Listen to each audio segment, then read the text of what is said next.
Saleh చురుకైన పిల్లవాడు. 18 ఏళ్లుగా సలేహ్ తలలో 3 సెంటీమీటర్ల పొడవున్న బుల్లెట్ ఇరుక్కుపోయింది.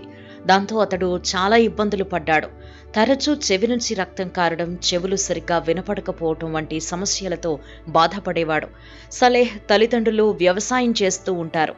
ఇంటికి దగ్గరలోని పొలంలో ఉల్లిపాయలు, టమాటోలు, బంగాళదుంపలు, వెల్లుల్లి, క్యారెట్లు పండిస్తూ ఉండేవారు.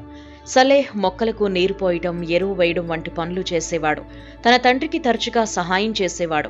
అతడి 10 ఏళ్ల వయసులో విధి వెక్కిరించింది. 2 వర్గాలు గొడవ పడుతూ ఉండడం గమనించాడు సలేహ్.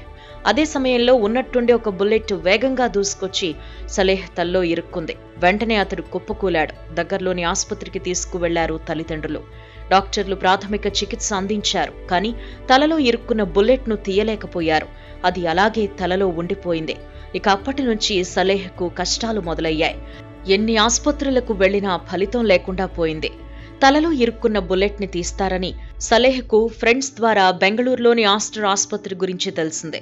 వెంటనే బెంగళూరుకు వెళ్లి ఆస్టర్ ఆసుపత్రిలో జాయిన్ అయ్యాడు.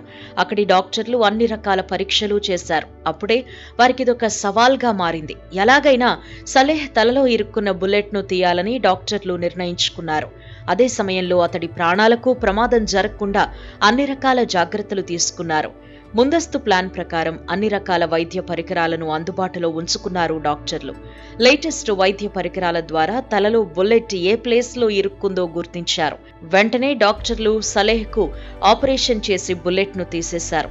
దీంతో 18 ఏళ్లుగా తలలో ఇరుక్కున్న బుల్లెట్ను తీయటంతో సలేహ్కు ప్రాణం లేచొచ్చినట్టయింది. ఇప్పుడు చెవులు కూడా వినబడుతున్నాయి. సర్జరీ సక్సెస్ అయిన తరువాత సలేహ్ తిరిగి తన కుటుంబ సభ్యులతో కలిసి యెమెన్కు వెళ్లాడు. ప్రస్తుతం అతడు ఆరోగ్యంగానే ఉన్నాడు. ఇంగ్లీష్, ఫ్రెంచ్ భాషల్లో డిగ్రీ చదువుతున్నాడు.